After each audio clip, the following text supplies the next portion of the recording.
go first. That's the way it's going. I guess in that way, I share Father Javi's sentiments where he kind of goes into belief and non-belief. Yung parang nagtetread siya ng water para lumalaw sa tubig. Kasi sometimes I do believe because I've seen experiences from when I was a kid nga sa Samar, sa school namin during the Doña Paz na incident. Parang every week there was someone na sinasapian.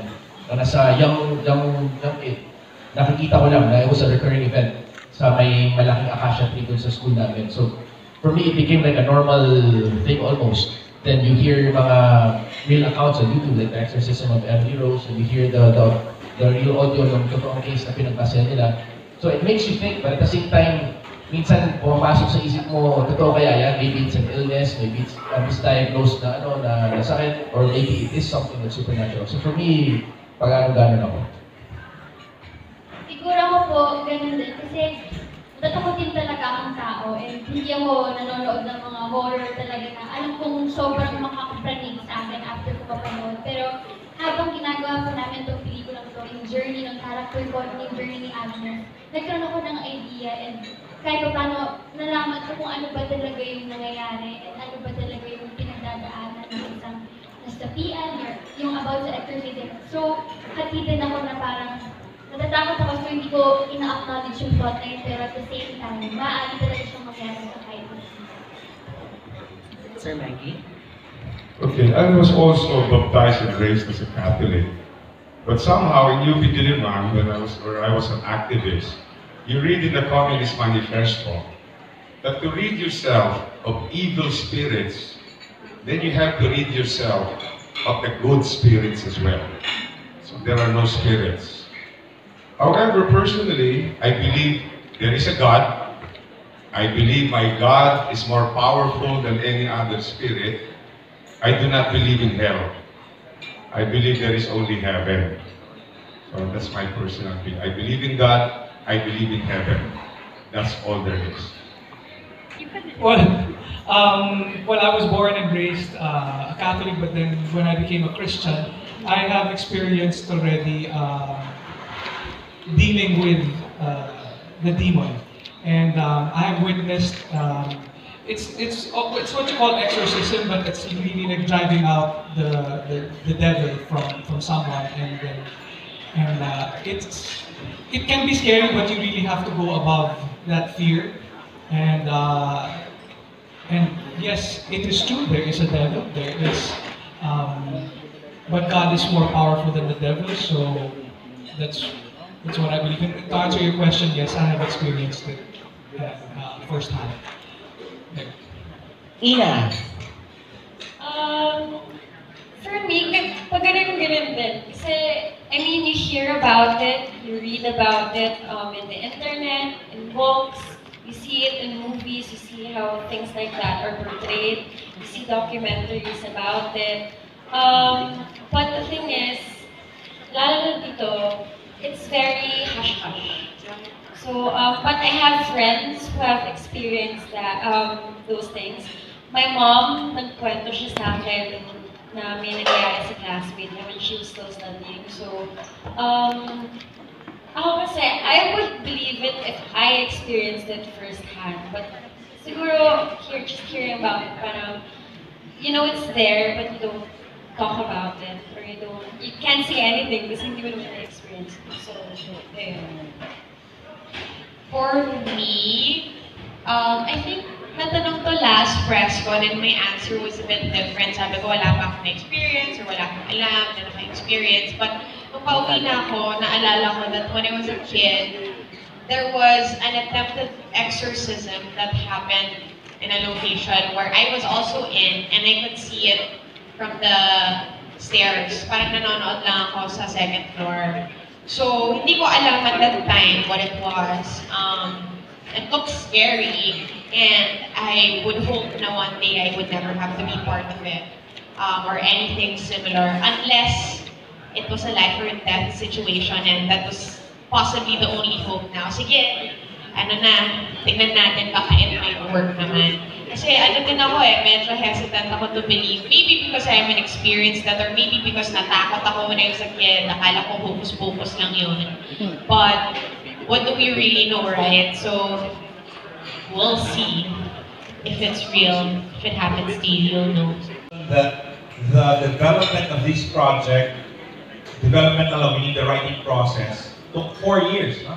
4 years. We shot, our first day of shoot was May 2018. So the process of doing the film, you could really imagine how strict we are in terms of even I remember the briefing that we got from Fox with regards to standards and ethics on the production of this project.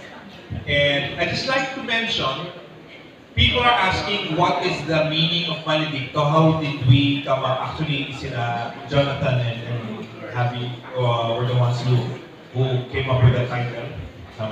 But this is what I always explain. The opposite of Maledicto is Benedicto. Benedicto is to bless. So bene from good, dicto meaning to dictate or to declare. So to declare something good is to bless somebody. So the opposite of that, male, which is bad, and dicto, which is again to dictate, is to speak of evil or to dictate something evil or to curse. So yun yung origin niya. So social Latin ko na.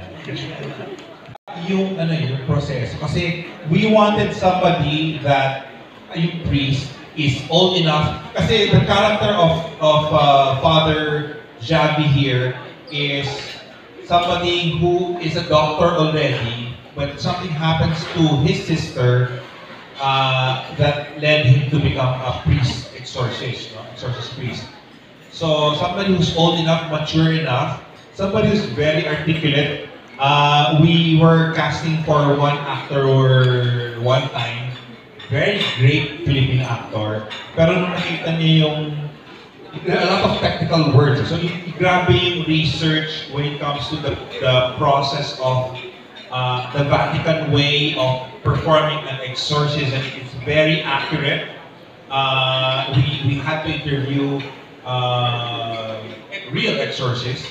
Tapos, when we were casting, nakita niya yung complexity yung script, ang daming Latin, ang daming English na he backed out. So yun yung parang nahinayang maraming magagaling pero na-realize nila na iilan lang talaga yung kaya, yung capable. So it was really very tedious yung pagpapili ng And then of course, we want somebody fresh, hindi yung pag nakita mo na character, ano yung horror yan kasi so we want somebody who rarely does or has never done a horror.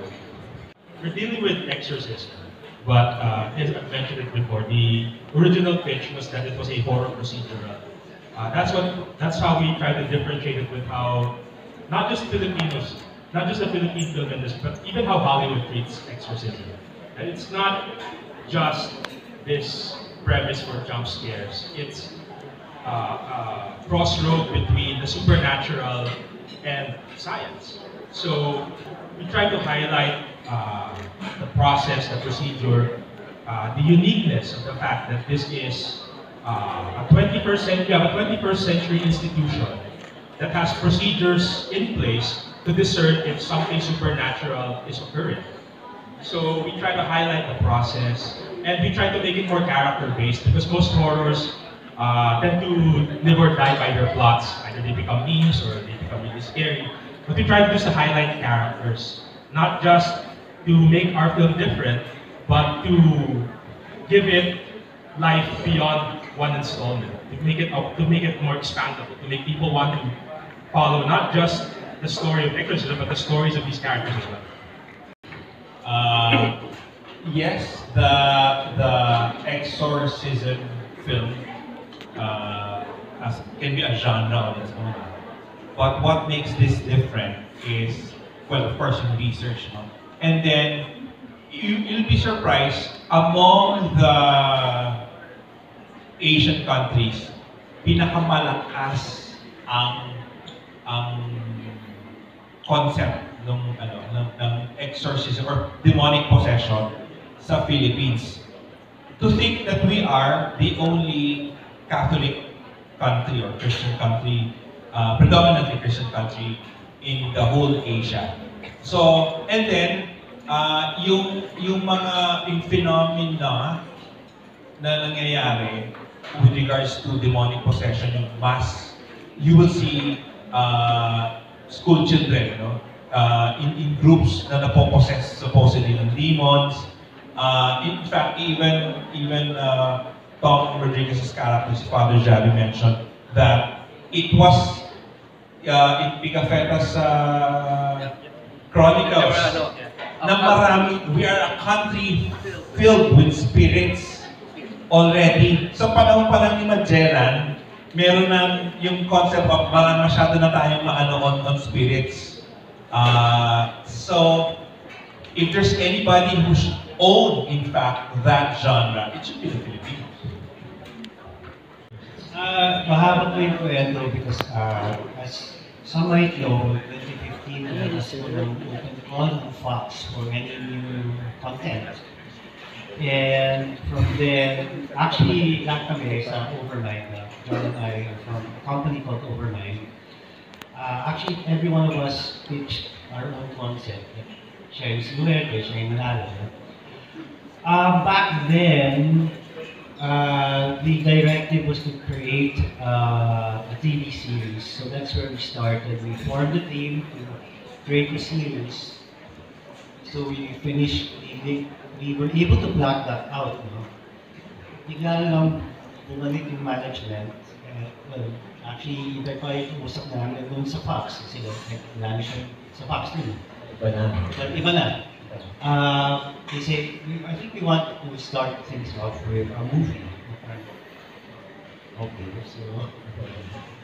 and then, as directed mentioned, hindi ko siya ang original na collaborate namin. So, syempre po sa ganun klaseng proseso, back and forth po kami sa director. So, it's always collaborative with whoever we work with. And at the end of the day, we're so happy to find Direct Mark. Direct Mark kasi, na-mention nga, naging teacher ko siya sa film school. Kasama ng isa ko namin, kasama sa Overnight, si Christian Valdez. So we knew already yung competency ni Direct and how easy it is to work and collaborate with him. So I guess, parang, I think for 1 year or 2 years, parang nag-stall yung project, halos wala nang nangyari. Yeah, freeze for a while. It was, I guess it was when Direct Art finally came on board, nag-start na finalize ni John yung script. Si John yung creator, he's the one who wrote the movie.